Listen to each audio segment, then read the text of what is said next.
tubadde bundulu naye tulese bandaffe eri bamaliriza tugamba ati naffe katudduke tulabe nga tujja wano twagala kwebaza ate mukama olw'ekisa kye Bishop Ramadhani omuwulidde owudde obujulizi bwe owudde mukama gy'atujja anzije wala okutuuka wano wendi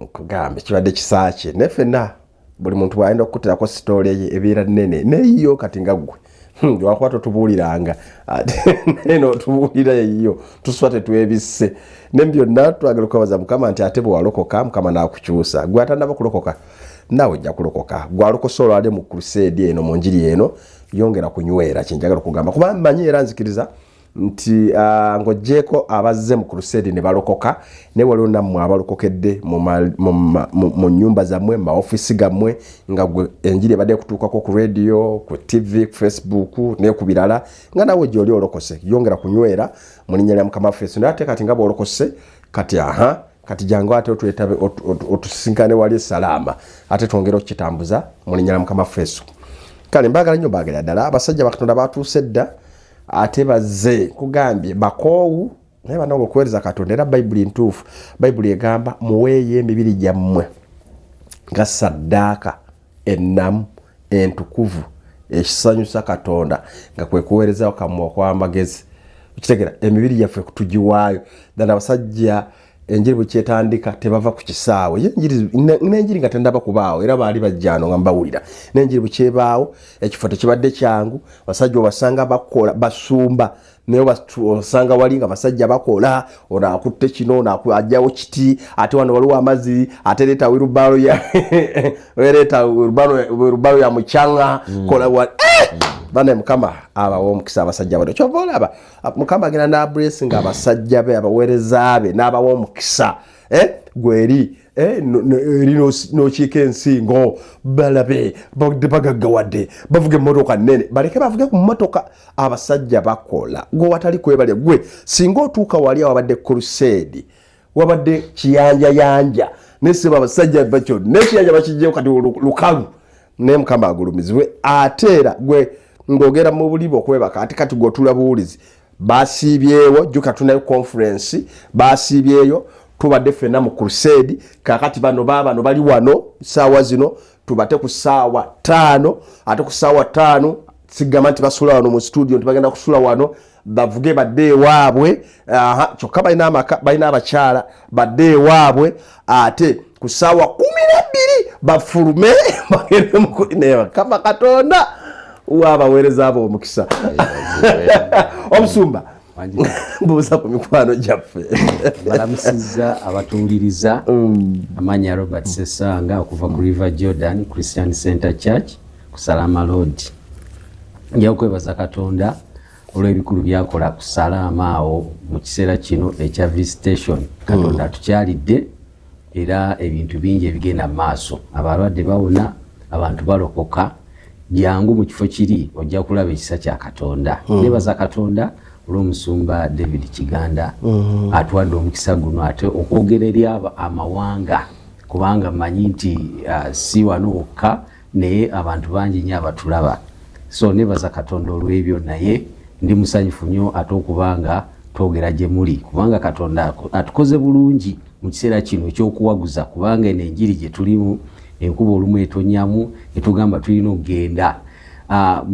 obadde oyogera mu Kulusega ku kifo kiri nga bwe kiri naye nenfunamu akalowoozo nti Yesu we bamuzaalira si we waali awalungi ennyo naye ng'ate omulokozi wazaaliddwa so nze bwe twali nga tuteekateeka Crusade eno naye nga mundamu nze mpuliramu eddoboozi erigamba nti obuwanguzi weebuli abantu bagenda kulokoka bangi si lwakifo bwe kifaanana saakitunuulira nga bwe kifaanana naye nalaba katonda omulimu gwagenda okukola mu bulamu bw'abantu so nakiwulira ekyo mu mutima gwange neŋŋamba kati engeri gye sitwagolingamu okutereeza ekifo bintu tebitegerekeka naye nga ne bishop naye ng'omulaba ajja ku makya n'abeerawo n'agamba kino kikolebwe ne mukwata ebitiyo ne mutegeka so kati ekyo ng'olaba nti waliwo ekisa kya katonda ekipya so nebaza katonda olw'ebyo amina amina kamba agulumizibwe amina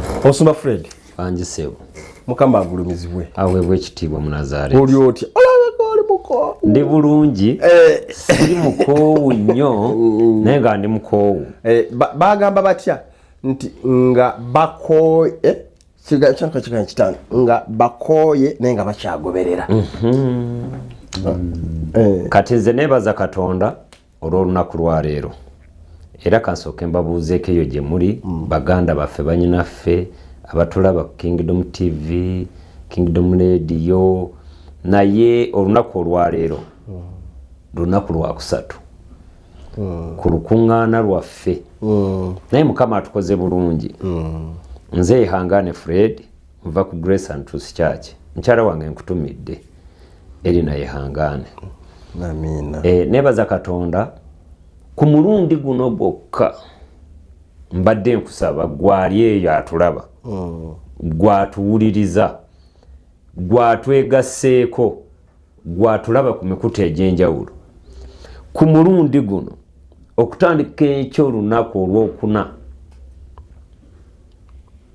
teekateeka okujja ku crusade ku conference etandika ssaawa 2 naye katusooke twogere ekitundu kyerimu abantu abava e Kampala eri ku Lwasa bw'otuuka ku stage ya Lwasa ku mukono gwo ogwa ddyo era ne bw'oyimirirawo ekipande oba okiraba n'abantu oba obawulira wansi awo ne bw'obuuza omuntu yenna aba akulagirira we tuli abantu abava e Munyonyo abantu abava e Gaba abantu abava Ntebe Road bw'otuuka e Munyonyo buuza ku stage ya Lwasa kale katwogere ku mukono gwo ogwa kkono awo wogenda okutulaba we tuli waliwo ebintu byanjawulo bibiri olunaku olw'enkya abasajja ba Katonda we bali beteeseteese amina ogenda basangawo ogenda kulaba Katonda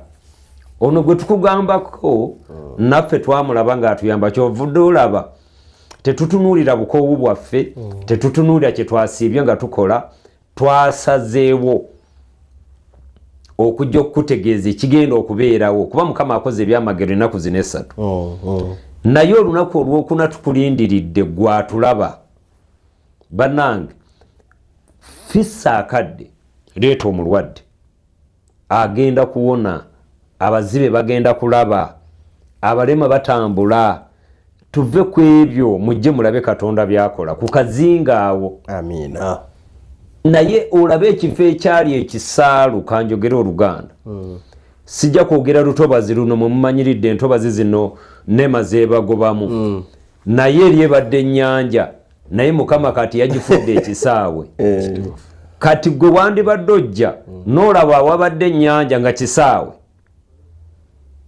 era nze olunaku olwaleero enkuba yasuze etonya nenjogera naye Mukama nkwebaza kuba abantu ababadde amazzi wafudde ekisaawe mazima era abantu enjiri bagiwulidde olunaku olwaleero ate batudde abantu awalungi era mwabadde batugoberera ku TV mulabye Katonda kyakola mu kifo ekyo nenze kyenkusaba kiri ekintu kimu jangu tukuyita tukwaniriza jangu ojja tusangawo abaweereza ba Katonda weebali era bagenda kukola bulungi naye nyamba leeta muliraanwawo leeta omuntu oyo akusemberedde ffe twagala abantu abalokole n'abatali balokole mwenna ne bwoba obw'ekinnansi tukwaniriza amadiini ag'enjawulo tubaaniriza Katonda waffe abaagala amina ayagala abantu bonna okulokoka n'okutegeerera ddala amazima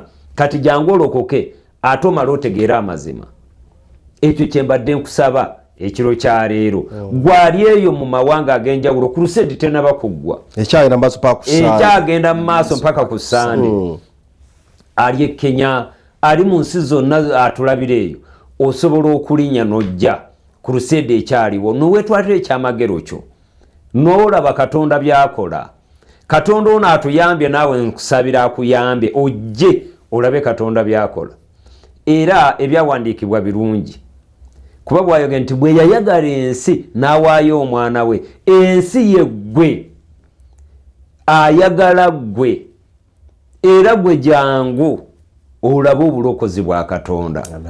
Kuba enjiri maanyi, eyeetaaga amaanyi jangu eri enjiri, eyeetaaga obuyambi jangu eri enjiri, eyeetaaga okuwona jangu eri enjiri. Gwatazaala omugumba jangu eri enjiri olaba amaanyi agawonya. Era mmanyi zino ennaku ezisigaddeyo 3 kuba twakakola 3. Ogenda okutuuka ku Sande ogenda kulaba amaanyi ga Katonda. Era nze nkusaba era nga nkusabira. Ebintu biri bibiri kiwulirize bulungi, nkusaba ate nga nkusabira. Katonda akuyambe, akuwa obusobozi, ojje ku njiri. Mmanyi Katonda agenda tukola bulungi. Talemererwa. Triple S. Nze zino ennaku 3 kyendabyeko. Yes. Abantu nga balokoka. Abantu balokoka. Abantu bawona endwadde. Katonda abayamba. Bannange jangu mu conference tojja na kusiibanja ekyemisana gye kiri. Kiri mu conference. Tulira ddala ekimere. Tulira ddala emmere jangu. Tulira ey'omubiri n'ey'omwoyo. Waliyo ebintu bibiri, waliyo ey'omwoyo yeesooka ey'omubiri neddako. Tiweekwasa mbunze ndi mulwadde wa alusa, jangu alusa zijja kuwona. Amiina. Tiweekwasa mbunze ndi mulwadde wa sukaali. Tugenda kusabira. Era abantu bangi babadde babiraba ku TV. Tugenda kusabira. Ogenda kuwona. Ogenda kulaba Katonda. Bannanga abatulaba, nammwe abatubuuliriza mu mawanga ag'enjawulo. Gwali mu Uganda, ab'amawanga ag'enjawulo we bajjira ate gwali mu Uganda. Gwe lwaki tojja Katonda n'akuyamba? Kuba Katonda ayamba abantu. Katonda atuyambi. Katonda atugabiridde kiweetaaga jangu okifune. Sikogera tujja kusabira. Enkuba tejja kukuba tenti weeziri.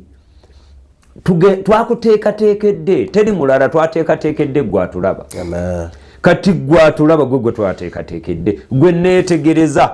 Bw'onojja n'osanga nga tetwakuteekateekedde onsembere oyogere naye kyotugambye si kituufu. Omulaba bwatugambye ku TV. Kati nga birala ena. Nga birala. Jangu ffe twakuteekateekedde.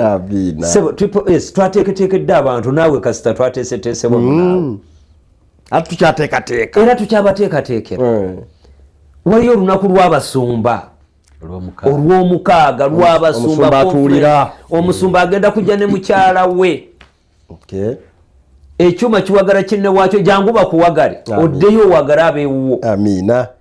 Jangu bakuyigirize, bakusomese, bakusabire, tumale tukuliise n'emmere. Oddeyo naawe oyigirize abeewuwo. Olwo olunaku lwa mukaaga olw'abasumba. Olunaku olw'okutaano tugenda kubeerawo n'olusiisira lw'ebyobulamu ku makya. Ate akawungezi wabeerewo ku Luseedi. Ate tujja kuba n'olusiisira lw'ebyobulamu ku Lwokutaano. Ate ne conference ng'etambula. Muleete abalwadde babajjanjabe. Abakadde abalumizibwa amagulu n'amaviivi, amagumba nga galuma n'emigongo jangu.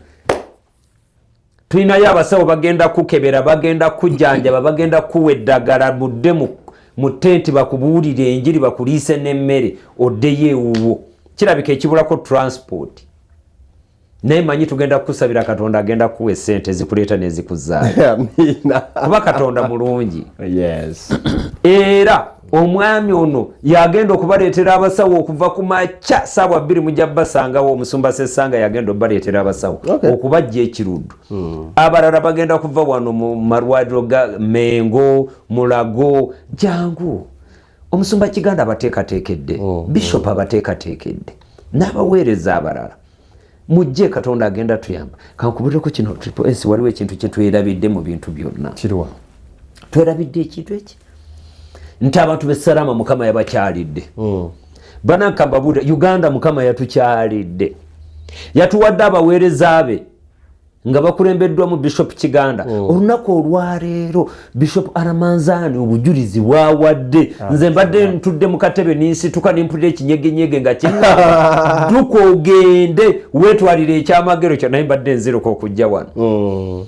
Era se mubayimusize emikono nze mbadde nambemu okuyimusa emikono Katonda nyambe nga bwe yayamba Aramanzani. Mazima. Katonda namuyambira mu kkomera gwali mu kkomera gwatulaba nga bamukuba omusajja tafa gwali mu kkomera oba oli Luzira ng'otulabirayo oba oli Kitalya ng'otulabirayo oba oli mu mawanga kyogere ng'okikakaza ekyo Luzira batulaba TV zibeerako Kitalya mu kkomera ly'Ekitalya kimanyiddwa era babateerako era twagenda ne Bishop Kiganda KTV tevaako ebyaddala babeerayo nga kati kansoke ekigumiza ekyo omuntu ali Maction Bay omuntu ali Kampala Remand omuntu ali Women omuntu ali Upper Prison gwali mu kondemu kiriza Katonda agogona makomera gali mu Uganda ago makomera gonna gali mu Luzira wansi awo byonna mu kifo kyekimu ani osookera Kampala Remand naye naawe nodangako leka nga kwawulire osookera Kampala Remand nodde Maction Bay nodda ku Women Prison noyambuka we bayita Upper Prison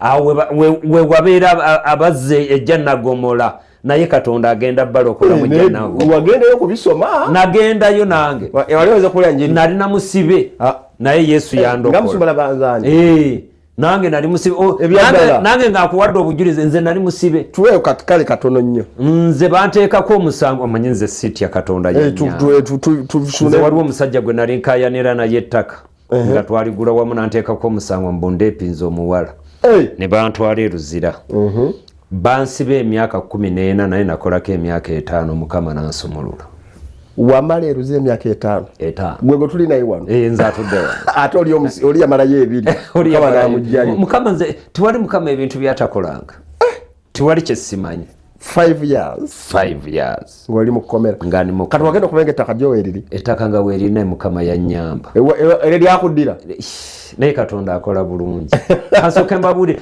gwali mu kkomera ntunuulira bulungi nze Yehangana abasinga muyinza okuba mumanyi nga mukyaliyo n'abalala mbakyalira Luzira naye Katonda agenda kulokola era gwe binaatuukanga akawungeezi sawa totuvuga speed naawe bakusala emyaka emeka 14 kati wakyokolako 5 watoloka Mukama yansumula teyesalo nze ataalina looya nze ataalina agoberera tewalina looya saayina looya nze ataalina asaasira nze ataalina ayamba naye nawulira ekigambo kimu nali mu kkomera Kabalagala ningenda Kabalagala tewaliwo kkomera waliwo ekkomera lya poliisi mu Kaduukulu tubita Buduukulu nali mu Kaduukulu ka poliisi ningenda emanju nga ngenze kufuka naye ennaku nyingi gye nali nyina ng'asazizza musango nenfukamira mu ttooyi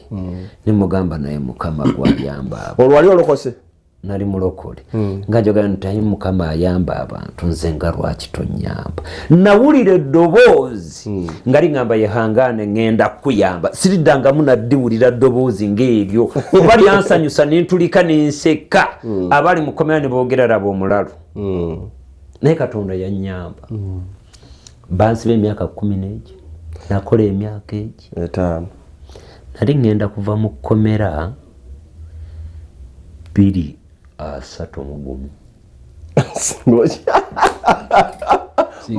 mukalu wakagenda okuddako naye Katonda yannyamba nembuukayo mu kkomera nogoma kikitegeeza 2-3 ekkooti yampita neŋŋamba tozzanga musango fuluma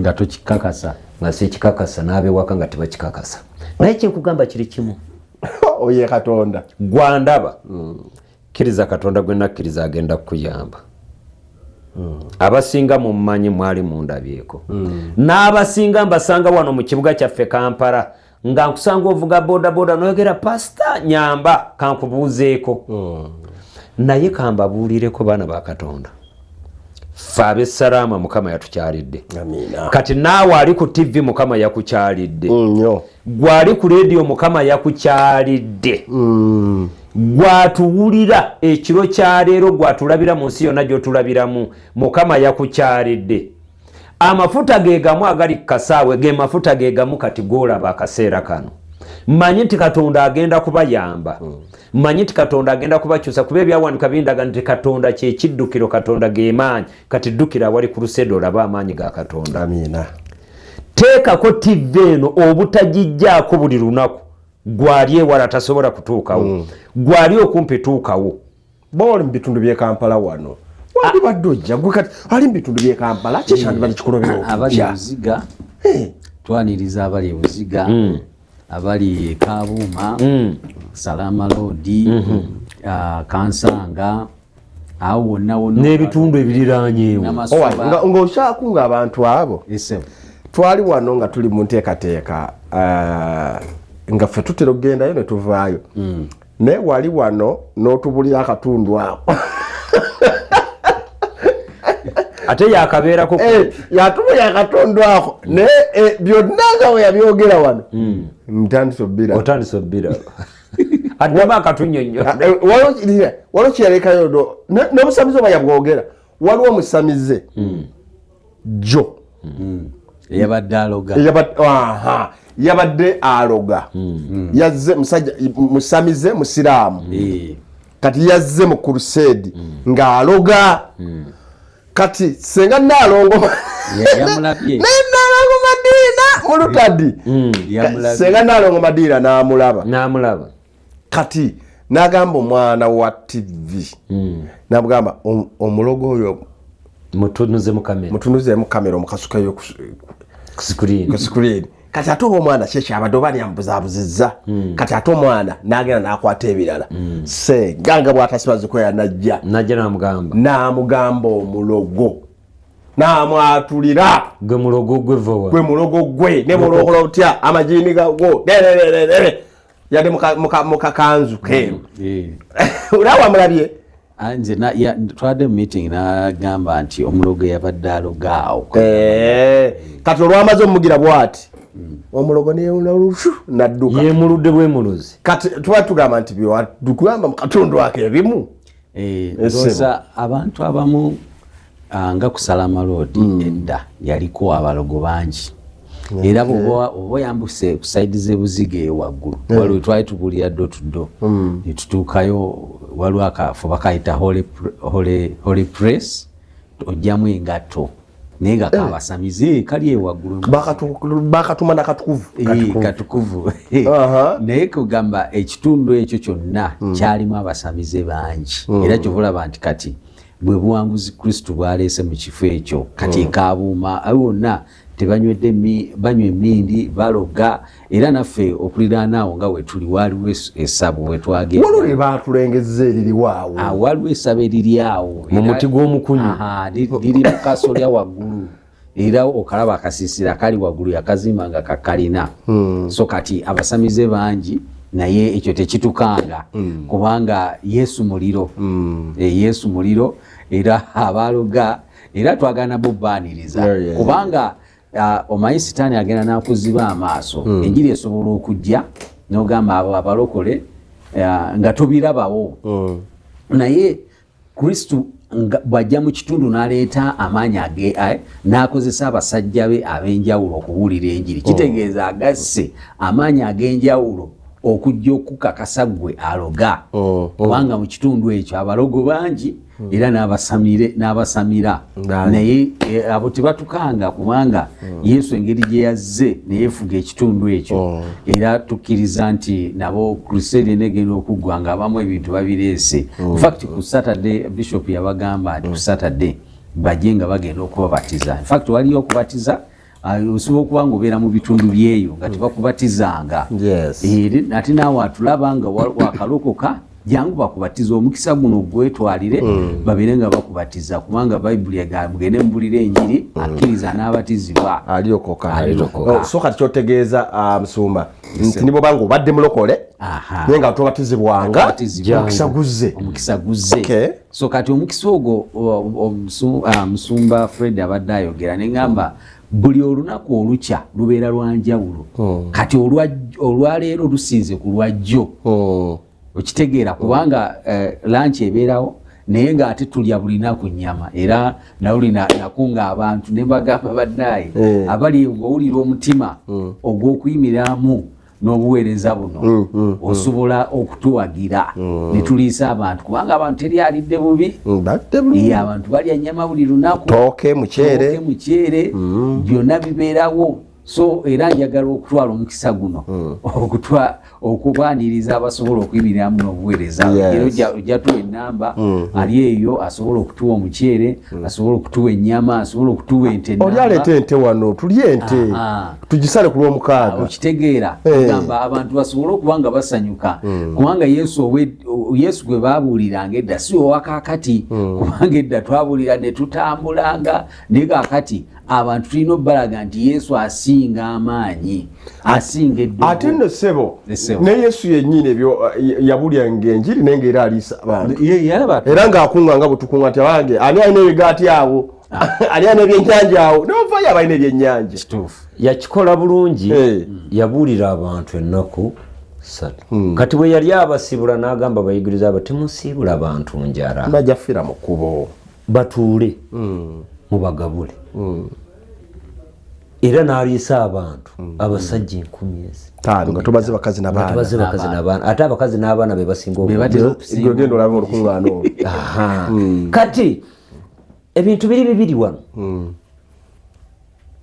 tusooka kwebaza abantu abatuwagidde mwebale nnyo mwebalire ddala mutuwadde essimbi zammwe mutuwadde engoye tugenda kugabira abantu engoye ku lw'omukaaga buli lunaku sabbuuni kati tugenda nakujjanjaba abantu mwebale nnyo mwabasawo abali eyo mutuwe ku ddagala mujje tujjanjaba abantu musituke era enamba tugenda giteekawaawo mujja kuteekako ebiweebwayo byammwe ne ssente zammwe n'alina buli kimu naye wammanga wano waliwo ekintu kyenjagala okwogerako yayogera mpu nali muyala nemundiisa nali nnoonya ekyokwambala mwanyambaza bwe nali nnoonya ekyokunywa mwampa nenywako bwe nali omulwadde mwannambula kati ebigambo ebyo yesu ye yabyogera naye kati ku lukuŋŋaana luno tugenda bikola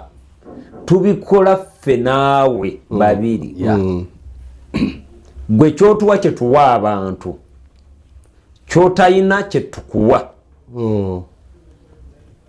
bw'oba tolokoka nga ogenda kulokoka bw'oba oye weetaaga kujjanjabibwa mu mubiri ogenda kujjanjabibwa bw'oba oyagala okwambala ogenda kufuna olugoye lw'okwambala era ne bw'oba oyagala kujjanjabibwa mu mwoyo ne bw'oba oyagala okujjanjabibwa mu mwoyo kyekisooka kyekikulembedde kuba enjiri maanyi ga Katonda twogera bwakabaka bwa Katonda tubuulira bwakabaka bwa Katonda kuba ebyawandiikibwa byogera mu Matayo 6:33 tusooke tunoonye obwakabaka bwe n'obutuukirivu bwe ebirala bijja kati ekyagolokoseza Bishop Kiganda n'abaweereza ba Mukama bwakabaka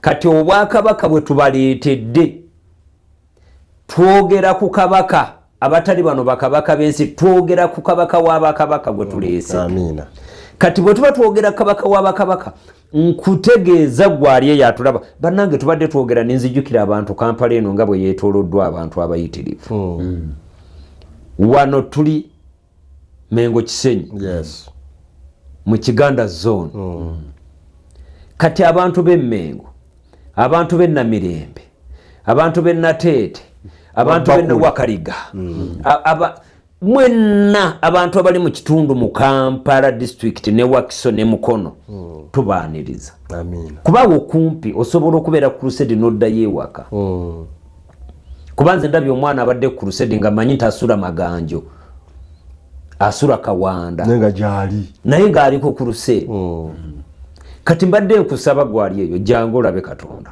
omulati yavudde ebbande yavuze kagaali waliwo n'omwana gwe bayita Ian yava Kireke eyo waliwo ava Esseeta bajja ku njiri baweereza Katonda nze kyenkutegeeza ekiro kya leero gwali mu Kampala wano ali mu Uganda era ndabye omusajja ayimbye abadde avudde Embarara njiri nga yemuleese abadde n'akaana nange mpulidde nenga avudde Embarara naye kati gwe gwali wano ow'Embarara ataddemu emitwalo emeka okujja mu njiri kati kyenkusaba ekiro kya leero ennaku zikyaliyo weeteeketeeke kola programu yo bwova ku mulimo gwo linnya emmotoka yo ojje salaama amina ku stage ya Lwasa Katonda agenda kuyamba gwe bwotuuka ku Lwasa ku stage ya Lwasa buuza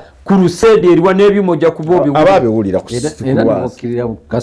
tetulina byuma bivumbeera tulina ebyuma nga bwe tulaba ku TV tulina ebyuma tebivumbeera ne bobeera oddawo biwulira Mukama yatuwadde ssente twazitaddemu jangu amina Katonda akuyambe waliwo ebyawandiikibwa ekyawandiikibwa ekyo kinsoomooza nnyo ayogera nti mutunuulire nze mulokoke banange bwe lwotunuulira Katonda obaako byolokoka akulokola mu bwavu akulokola mu ndwadde akulokola mu bugumba akulokola mu kulemererwa akuggyako emizimu gy'ekika egikulondoora akufuula wa ddembe amina oyo eyatunaaza eyatutukuza waali okutuyamba ffenna anti era bwagamba nti mutunulire nze mulokoke mwenna enkomereza ensi ye mulokozi yeyajja n'obulokozi ebyaliwo byonna byali tebisobola kutulokola naye ye bwajja n'aleeta obulokozi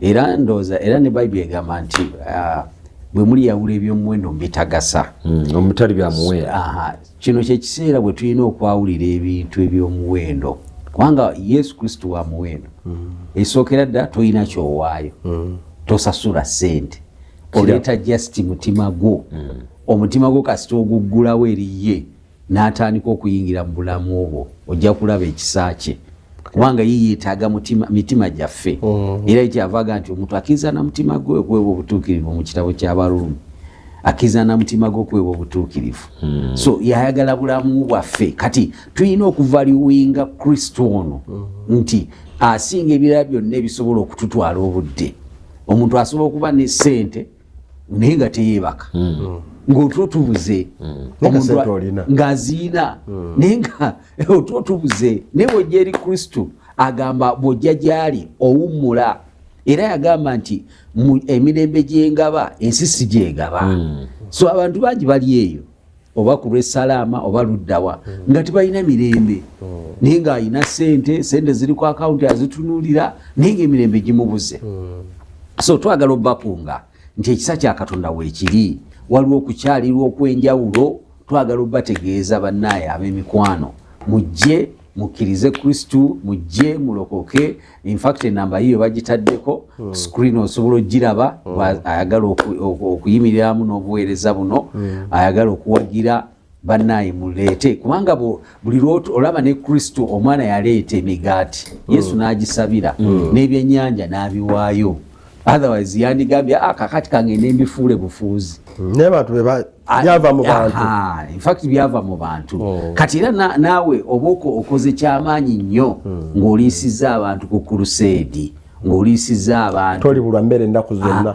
olibeeranga namwandu oli kitegeera Eriya gwe yasabira yali eri Elisha yali Elisa eyamugamba nsigaza akagoyo katono nnyo nze n'omwana wange okitegeera naye n'amatuplayinga n'amugamba genda osasule abakubanja kitegeeza yali agenda kufa n'amabanja kati gwe lwaki okkiriza okufa n'endwadde naye nga ate waliwo Kristo azze olwaleero ayagala obulamu bwo okujja mu kizibu ekyo abantu babeera n'ebizibu olumu bayinza okuba teboogera naye olwaleero ng'omusumba badde akatiriza nti conference weeri ogenda okuwulira ekigambo kya Katonda ate nayeetaaga okusabira okw'enjawulo abasumba babeerawo bangi nnyo jangu kubanga babeerawo baweereze eri obulamu bwo baweereze eri omwoyo gwo osobola ogamba banne bayinza okuba teboogedde ku nsonga yange naye omusumba bw'omuzza ebbali n'ogamba banne munfuniyo omusumba mbeereko byenjogerako naye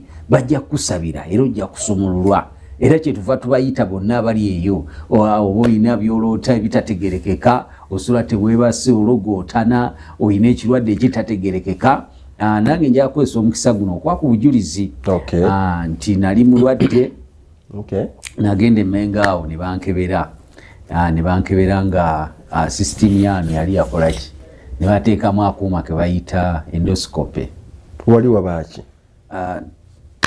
obulumi bwajja ne baŋŋamba nti wano wonna waafa paka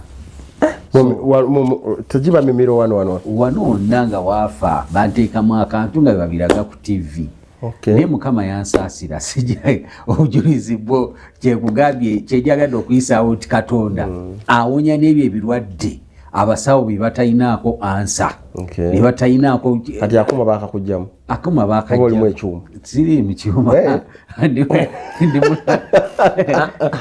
ekintu akiyise kungulu omanyi obujulizi buno buyamba bulina omuntu gwe bugenda okuyamba kati buba bakuteekamu akantu nga bakukebera ate akantu n'otatuwa nsonga lwaki bakajjamu kati ng'oli mulamu ebintu bibiri akawuma bakateekamu lwa bulwadde ne bakajjamu olw'okuba talina bulwadde kati kyajja kitya kujjamu akuuma ako ate nga tulaba oli wano oyogera naffe system eyali efudde namu banteekamu nga bakebera nga wano wonna wafu kati nga baŋŋamba owaliwo omusawo yaŋŋamba era nga bw'omanyi kyekyo ekiriwo ku bulamu bwo kitegeeza obulamu bwo bukoze butya bufunda wadde so kati nga omanyi omusawo bwakugamba ekintu obirowooza nolowooza kiri ogenda olina abaana tewali gundi yonna nti batukulongoosa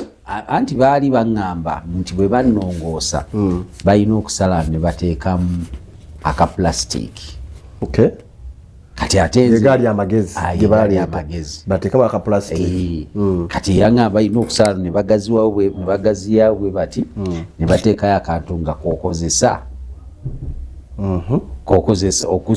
bw'oba olya nga kaggalawo kale babinyonyola bingi naye nga bulumi lwa kisawo bulumi nga bwali bungi nnyo nenzirayo eka nensaba neŋŋamba Mukama gosobola okunyamba ekiseera kino sirina kyenyiza kukola eddagala liganye tewaliwo solution baŋŋamba kunongoza olonga sente nga mmeka miliyoni zaali 5 okulongoosa n'okusukkawo kati baŋŋamba oyinza okuba 5 bwezityo wande tuwadde ekiweebwayo yakiwaayo dda so gaagati neesaba Mukama nanyamba obulumi obwaliwo obw'amaanyi ennyo ne bugenda nga bukendeera mpola nemba nga sibuulira era kivula banze awali Katonda sisobola kimaze ebbanga kikati emyaka mingi kati egiyiseewo myaka giyinza okuba giringa mu 10 n'okusoba miliyoni 5 z'ekiseera ekyo nga zaali nyingi omuntu yawona naye olina okuwa obujulizi kati niwo olwo ekisa kya Katonda kubanga nali manyi nti siisobola kutuuka gino emyaka nga nkyali mulamu kubanga omusawo bwakugamba ekintu kutandika kugamba waaye ensi kirabika kati ndiddeko ebyange biweddeko naye ŋŋenda okitegeera naye olw'ekisa kya Katonda era nze kyeŋŋambye nti njagala nnyo mpaayo nnyo obulamu bwange okuweereza Katonda kubanga waliwo omu gwe nagamba nti obulamu bwange nabuguza Kristo nabumuguza kubanga lwaki ye yasobola okunnyamba omanyi lwaki bwe mba nga tuli wano nga twogera nempula nga mulimu ekyobujulizi nsimba wakati tusooke tuve ku kino tudde ku bujulizi olw'ensonga olaba amayumba omwo mu memba g'abantu g'oyitako agamu gali mu bikomera agamu gali luddawa abantu balina ebizibu kituufu abantu balina agalwadde abantu balina emitawaana ate ng'endwadde emuluma gwe ye yali ekuluma naye nga Yesu birimuweddewo alaba azingako bibyagenda kati bwawuya nti gwe Mukama yakikkolera agamba Katonda n'ebyasobola okubikola Katonda talina kyatasobola kukola talina kyatasobola kukola ku bulamu bw'omuntu bw'aba ye yakutonda era ayina ne spare w'obulamu bwo ayina ne spare omanye omuntu bw'obeera ng'oli otabuddwa osobola okufuna amagezi mangi era n'abakuwa advice b'abangi olinaga naye bw'ogezaako kino kubanga nze mu process eyo sirina kyesaagezaako nakamulanga omuluuza nengunywa nenkamula buli kye bandagirira kyonna bakulagiranga ebintu eby'enjawulo ne bandagirira ne baŋŋamba kati kuba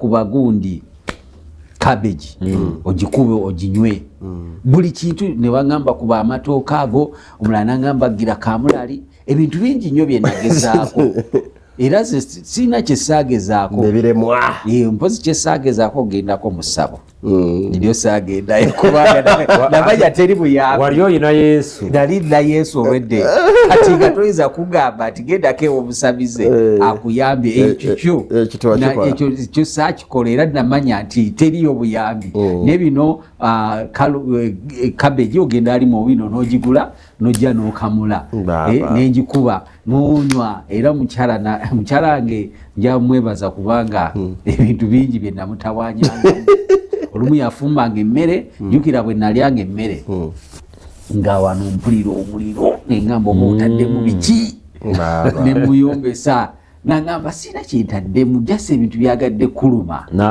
n'aguma nekati infact simanyi na bulumi gye bwaddukira naye nga Yesu kwegamba omanyi omuntu okusaasira ng'obadde oba oli mu mazzi n'olaba ng'omuntu akutte akugjayo kubanga bw'obeera mu mazzi oba omanyi ogenze owedde kati nange obulumi obwe nalimu kyenkugambye nti awali okuweereza Katonda saagala kutuula kubanga lwaki manyi Katonda kye yankolera nagenda mu malwaliro nagenda e Rubaga nagenda e Mengo buli musawo nga kyakugamba okikola nebakulagira lini buli ddagala n'oligula kweganga olinga alina famasi awaka okitegeera so n'abantu bangi abali eyo nga weebuuza ekyo kukola nga waka olumu wafuukawo famasi weeri buli ddagala toli musawo nenge ebika by'eddagala obimanyi era nga nemugamba oli mulwadde wa lusanga nga kati sookera ku lino sookera ku Ameprazole sookera ku sirapu eno weeri nga ndimanyi kubanga lwaki abasawo baali wandiika nkanengigula nelitankolera ero nga nditeeka wali nemugamba musawo eryo lyaganye nanga katukyuseeko lino naye byonna nabigezaako saafuna obuyambi bwa veri Kristo Kristo yeyanyamba kyobula nti lwaki tugamba abantu jangu bakusabire tuddeyo okubonaabona tuddeyo kulumizibwa tuddeyo abantu bakulagira ne bagendako mu ssabo oli nakugamba abalokole abo bolaba nabo bagenda abalokole tebagenda mu ssabo bookya mooke kubanga lwaki babyega toyinza kugatta kitangaala na kizikiza olwedde ffe tuli mu kitangaala okitegeera infact era agamba ne mu Yokaana nti omuntu atakkiriza linnya lya mwana we Yesu Kristo omusango guli musinga ayogera no guba gumaze n'omusinga infact guba gumaze kusinga nga tonnaba nakufa oyo atakkiriza linnya lye gumaze okumusinga ekyo kizibu obudde butandise okutambulatambula ne tulina eddakiika zaffe nga zizo ate tubeere nga tusiibula olukuŋŋaana tululabye olukuŋŋaana lugenda mu maaso conference etandika ssaawa 2 etandika ssaawa 2 negwa ku ssaawa 8 waliwo asobola okubeera eyo olwokuba twakizinze lumu crusade ate nga buli muntu amanyi crusade babulya njiri abatali balokole kati oli yayinza okizingirawo wonna era obwedda twogere ndowooza abasumba nga tumaliza tukubiriza abantu nti ku conference ndowooza si yabaki si abalokokedde mu crusade eno kati kibalambulire bulungi abooluganda tugenda kibalambulira bulungi conference etandika ssaawa 2 za kumakya eyo y'abantu abaalokoka ab'omu kkanisa tuba tuzze kuyiga yabaweereza basumba abakkiriza gwe keera ssaawa 2 gy'oli simanyi luguudo ki lwogenda okufulumirako naye omuntu ava mu Kampala ajja kukwata Salama Road oviiremu ku Lwasa stage ne bw'obabuuza ku crusade eriwo bajja kukulagawo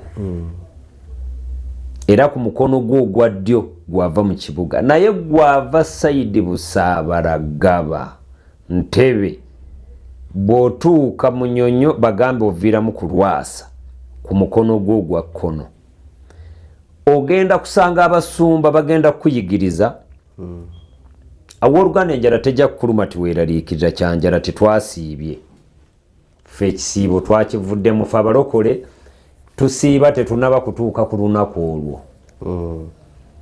Ekyo tuliba tukisomesa abantu. Waliwo omuntu asiiba n'atuuka ne katuuta enjala ng'eyagala mukutula. Asiibidde mu lutalo.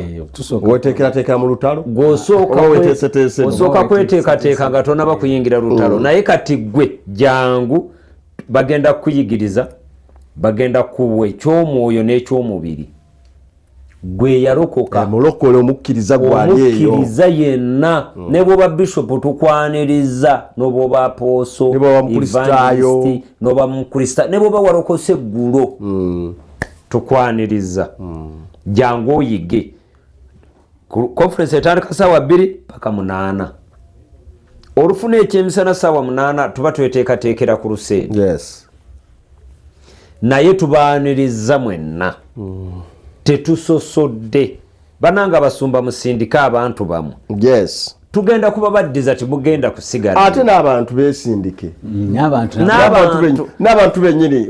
Okisedde wadde musumba atanda kugamba. Leka nkiteeketeeke bulungi. Naawe weereete. Tolina musumba kino kikyo. Nebw'olaba batandaba nakuwulira nga ye tandakiwulira. Oba okitegeera nga ekirango kino tandakiwulira musumba ne gwe okiwulidde. Yesu yeereeta ku nsi ajje akulokole. Kati naawe weereete mu kuruseedi omanye. Kuba ebyawandiika byogamba abantu bange bazikiridde olw'okubula okumanya. Jangu omanye. Jangu oyige. Jangu obangulwe. Oba nkutegeeze mu lulimi ki. Gwe buli lwojja. Abanyankole n'obagira enfumu yaabo ngo ekyabanza kibe kyashe kyaherereka kibe kinyubule. Ekyabanza liga yiwe oyeje bakushomese omanye ogarikeyo oshomese bagenzi bawe.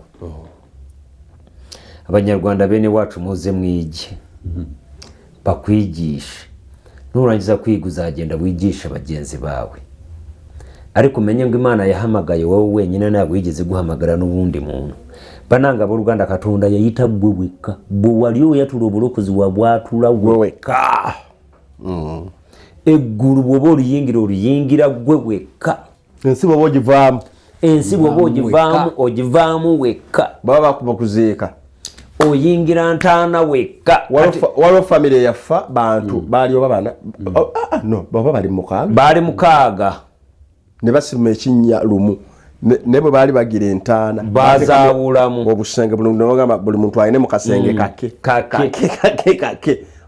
Bava mu ntumbwe za musajja omu mu lubuto lwa muntu omu naye wali ne bakola wali babaawula era ogenda wekka. Yesu yakosa statement egamba nti yajja okwawula omwana n'ennyina. Naye kyembadde mbategeeza kiri kimu. Bw'oba wakkiriza wekka n'oyatula obulokozi wekka, jangu oyige. Ekyo ky'obadde oyiga mu kkanisa yo jangu okyongerezeeko. Amiina. Fakiti okuyiga tekuggwaayo. Tekuggwaayo. Buli olukya. Ate ekigambo kya Katonda tulina kiyiga buli lunaku. Kyova lwaki tusoma Bayibuli buli lunaku. So kakati okuyiga toswaga nti nze bannaye nze nsinga oli teri asinga muntu yenna. Kristo fene yatusinga. Kyova lwaki abantu bagamba jangu oyige oddeyo mu kkanisa oyambe abantu. Omusumba Sesanga kankulaga akantu kano yayogera mbu ayagala okubeera omukulu. Aweereze banne. Kati gwe bw'oba omanyi nti Katonda agenda kukusitula jangu osooke weetoowaze wansi bakusomese. Bwe bamala okukusomesa ogenda oyambe bw'oyamba. Ate ndowooza musumba waliwo naali nga ye agamba nze ndi mu bizinensi sigenda kusumba sigenda kukola ki.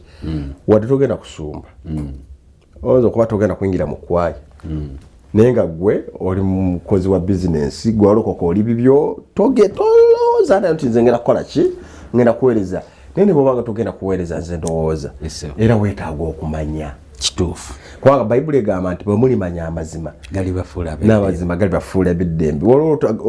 Waliwo lw'otagenda kubeera wa ddembe, waliwo omuze gw'otagenda kuwangula. Kirungi nnyo. Okitegeera paka ng'otegedde waliwo embala gy'otasobola kuwangula Yes. jja ng'otegedde ekigambo kya Katonda. Lwaki abantu tuba emphasizing okubanga basomesebwa? Kubanga omuntu bw'aba tasomeseddwa abonaabona nnyo. Era lwaki omuntu asobola okutambula wano n'atambula eri n'atambula eri, naye omuntu bw'ategeera ekigambo kya Katonda ne kitula mu bulamu bwe, kubanga omanye Kristo okubaako omulimu gwakola mu bulamu bwo, ekigambo kye kisooka kutuula mu ggwe. Oba ontegeera bulungi. Kati Katonda tasobola kusumula mu by'omwoyo tasobola kusumula mu by'omwoyo ne mu by'omubiri ng'ate okyasibiddwa mu mwoyo. Kati buli muntu akkiriza Yesu Kristo oba akyagamba nti sigenda baleka nga bamulekwa, omwoyo mutukuvu agenda kubeeramu, agenda kujja atuyambe. Omwoyo mutukuvu tabeera mu bbanga, atuula mu mutima gwo. Kati watuula mu mutima gwo n'atandika okukola emirimu gya Kristo munda mu ggwe. Kati Katonda bw'amala okutuula munda mu ggwe n'atandika okusumulula. Kati bino byonna omuntu akola bizinensi, kubanga olumu abantu bizinensi zaabwe ze bakola nga si za bwa Katonda. Oba we bakolera waliwo challenge nnene, abamu baloga, abamu bafuwa emindi, bakola ebintu ebifaanagana bwe bityo. Naye kati ate ekigambo kyange bwe kituula munda mu ggwe, kubanga yagamba ali munda mu ggwe w'amaanyi okusinga oyo ali mu nsi. Ali mu nsi yali wagenda logo akozesa bali kati gwe tosobola kusiraana ng'ekigambo kya Katonda okitadde munda mu ggwe. Kati bwa tukugamba jangu osomesebwe oddeyo ate okola emirimu, kubanga ne bw'oba waddeyo ennaku 2 oba 1 si lwe lugenda okutta bizinensi. Naye ate oba ofunye amagezi ag'emirundi 2, oba ofunye ag'omwoyo n'ag'omubiri, kubanga gwe ag'omwoyo bw'omala okugategeera gasobola okubeera nga ga manifestingibwa mu mubiri. Bagamba ono omulokole, waliwo abantu omwakulaba n'agamba ono omulokole, nga tomuganye nti nalokoka, tomuganye nti ndi mulokole. Ate abayigirizwa kyabeera kitya? Kubanga abayigirizwa waliwo gye baatuuka. Of course nerinnya nti obukristaayo nti bakristaayo si babaali etuuma, Yesu si yali batuuma, yali kataliba wadde yaleka bayigirizwa. Naye abantu bwe bagenda ne balaba ebikolwa byabwe, enneeyisa zaabwe, abantu bennyini ne bagamba nti bano bakristaayo, abakristaayo nga baliwo embala ya Kristo. So kyo badde ogambe eso oyogedde ku nsonga y'abana bizinensi. Noyogera mbunze njagala saagala kuba musumba, saagala kuba mubulizi wanjiri, saagala kuba mutume.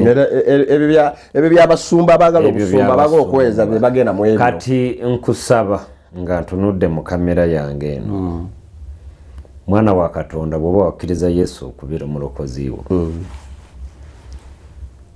teri kitabo kireeta magezi nga Bayibuli.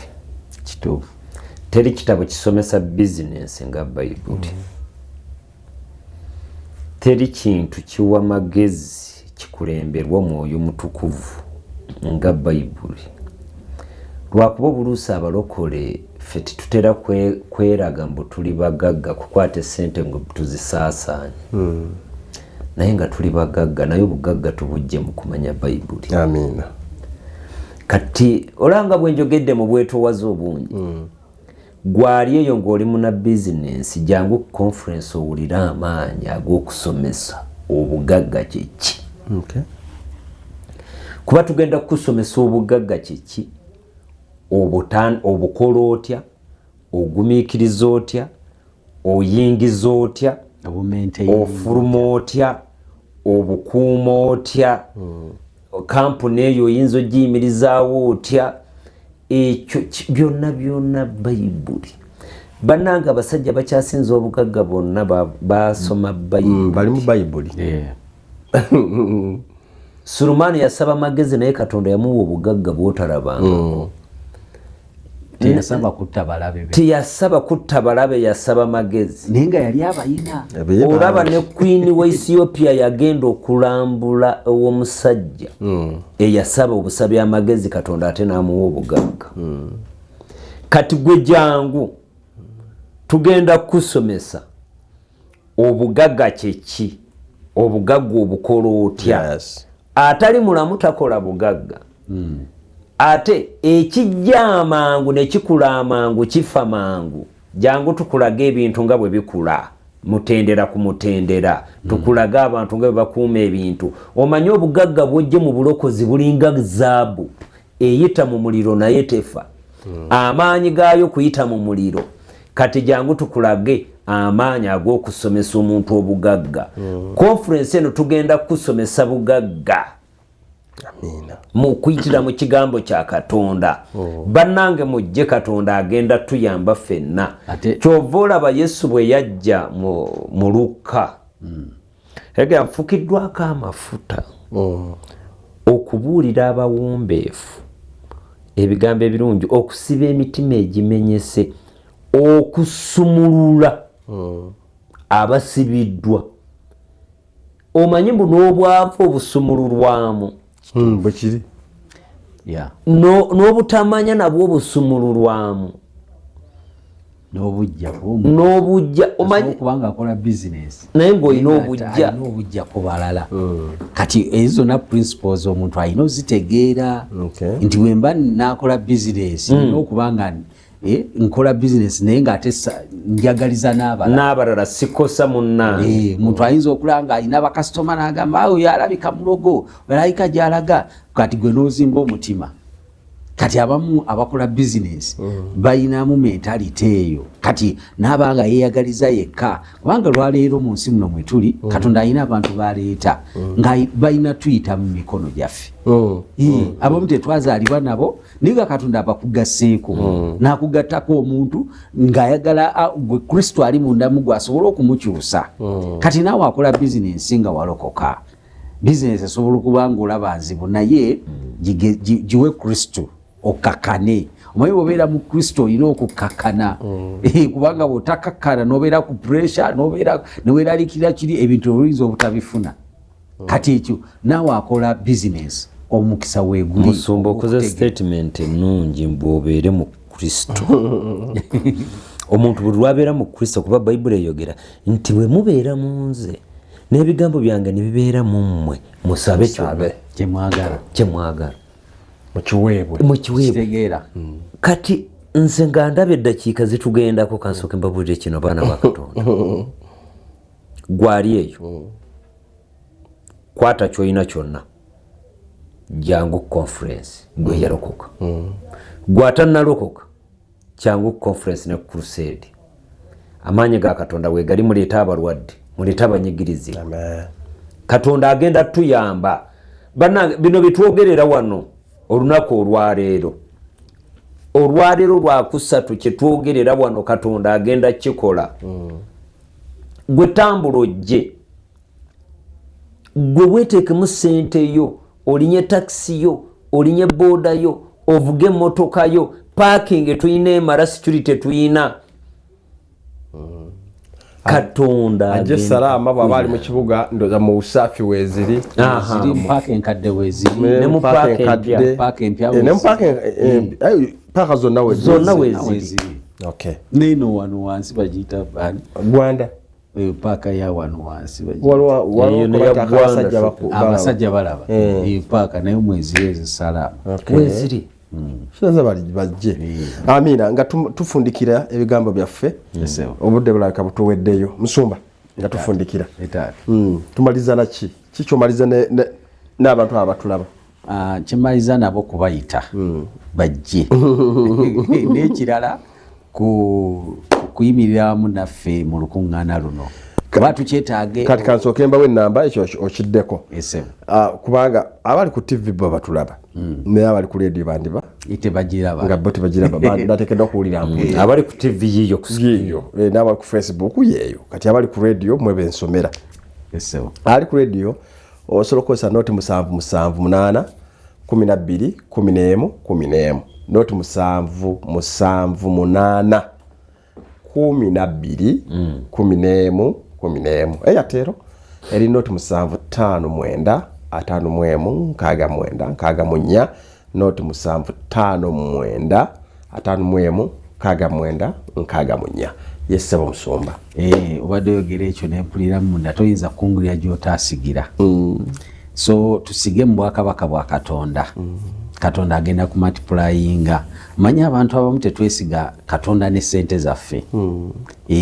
Oyinza okuba nga waliwo yakukosa naye ate ekiseera kino kye tuli mu kyo kirala kye ŋŋambye nti crusade bw'ojjako leero ebyaleero bibadde biyise kati ebyenkya wabeerawo kwegamba ebeera advanced buli lunaku wabeerawo ekipya ekijja wabeerawo ekisa ekijja wabeerawo ekisa ekipya ekisobola okuwonya ekigaggawaza abantu ekisumula abantu obujulizi bwo tubuwadde era twagala okubaaniriza n'okubagamba bannaaye enamba bazisomye esente zonna zikola zosindikako zikola zijja kuyamba abantu zijja kuliisa abantu zijja kukola zijja kulira abasumba zijja kunywesa abantu abasawo betuleeta nabo tulina obbasasula si babwereere abasawo bonna abo bagenda okujjanjaba balina okugula eddagala erigenda okujjanjaba abantu si lyabwereere so twetaaga ssente tusobole okuba nga tujjanjaba abantu ate tusige mu bwakabaka bwa Katonda. In fact Bayibuli yagamba nti weeterekere mu ggulu ennyenje gye zitakola ki gye zitatuuka awatali butalavu awatali bubbi. Kati bw'ogamba nti nguze akasawo ka sukaali oba akasawo k'omuceere kitegeeza osiga mu bwakabaka awo kawosobola olaba abantu bagenda mu masabo ne bateeka mu bigali ne bateeka mu ki naye ate ne wakabaka eyo togenda kukaaba maziga togenda kwejjusa bannaye nawaayo sente zange buli lwoba ng'osize mu njiri kubanga jjukira Katonda agenda kulokola myoyo buli babulira enjiri abantu ne balokoka eyasizeemu eba eyawaddeyo eyayimiridde wamu n'obuweereza obwo osobola okuba nga naawe oddizibwa kitegeeza omukisa Katonda gwagenda okugaba abantu ababadde babuulira enjiri naawe ofuna olinako share so bwetyo bwenyinza okubaaniriza abantu bebuziga Salama Munyonyo Kabuuma Masajja na Kibira B n'ekitundu ekirala Kazinga wonna tubayita tujja kusanyuka okubalaba mujje tujja baaniriza mu linnya erya Mukama waffe Yesu Kristo Omunazaalesi. Njagala okwebaza Mukama olw'omukisa guno ate era okutumira mukyala wange n'abaana baffe bonna tulina abaana ab'omwoyo n'ab'omubiri Katonda be yatuwa ab'omwoyo n'ab'omubiri so njagala okubatumira mwebale kubeera ku crusade kubanga mbadduseeko awo ku crusade nga nzirukako kujja ate kwogera eri ensi yonna so njagala okwebaza Katonda n'olwa Bishop Kiganda omukisa gwatuwadde okubanga twogerako eri abantu okwebaza Katonda ne ku abo bonna abali ku mpewo abatukwata ebifaananyi Mukama abatuweera omukisa mwebale kufiisa kadde mwebale kuinvestinga budde bwammwe ku mulimu gwa Mukama abatuweera omukisa musule bulungi mweraba. Amiina.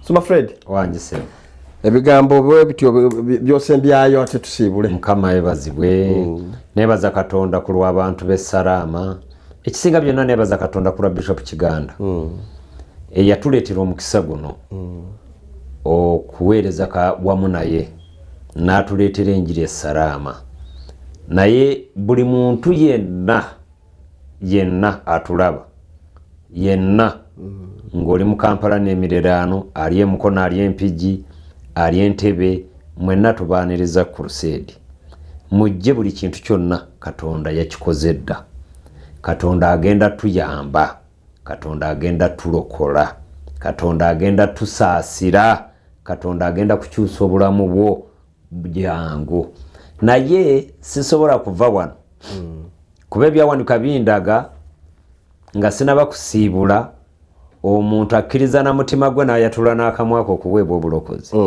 baana ba Katonda gwali eyo ng'owulidde ebigambo bino ng'olaba oli wala tosobola kujja naye osobola okwetwalira Yesu okubeera omulokozi wo ddamu ebigambo bino gamba nti ayi Yesu olunaku lwaleero mpulidde ekigambo kyo era nsazeewo n'omutima gwange era ndokose weebala okundokola mu linnya lya Yesu.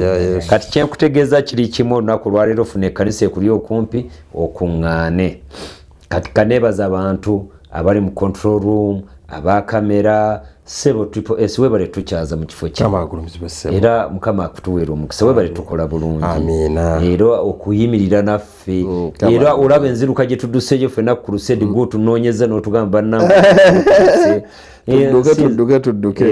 tudduka ne tujja mu kifo kino nziramu okwebaza Bishop Kiganda ne Pastor Cindy Kiganda bebale tute okutuwa omukisa nga guno mwebalire ddala mwebale nnyo soka kwebaza mukyala wange Erina Ihangane ali waka n'abaana baffe ab'obuwala n'ab'obulenzi atuwadde abaana ab'omubiri n'ab'omwoyo bangi nebaza musumba wange Joseph Kaya nkutumidde mukyala wange Nzija kati bwenva bwenti ku mpewo dakiika ntono nja kuba ntuuse ewaka abere ku gate abeera awo kumpi tavaawo owulidde maama tavaawo mukama kati fuluma kati ojjeyo akatebe otulawo ku gate ajja kati ofulume nekacyayi bwoba olugulawo bwoti kakofi ng'omuwa kacyayi ng'omukwata ku mukono ng'omutwala ng'omwogera kacyayi nkola bulungi amina mukama agulumizibwe yes mikwano gyaffe abalungi nno twagala kwebaza mukama olw'ekisa obulungi bwe mwebale olw'obudde bwammwe mutuwadde budde bwa kiro mwerekereza abamu berekereza obuzannyo ne batuwuliriza abakyala berekereza obuzannyo okitegeera abamu berekereza programu za byabufuzi berekereza TikTok n'amakansoke data kwali wifi kweli n'agamba kansoke mpulirize bino mbale mukama bawo mukisa mu linnya lya mukama ffe Yesu ate no bono gatako okujja ekigenda kuyitira buyitizi ate bo gatako kuwaayo ensigo y'okulwenjiri baneteri yali asize mu njiri n'aviiramu awo sente osobola ziteeka wala nezifa enamba yeeyo bagirabe bulungi naye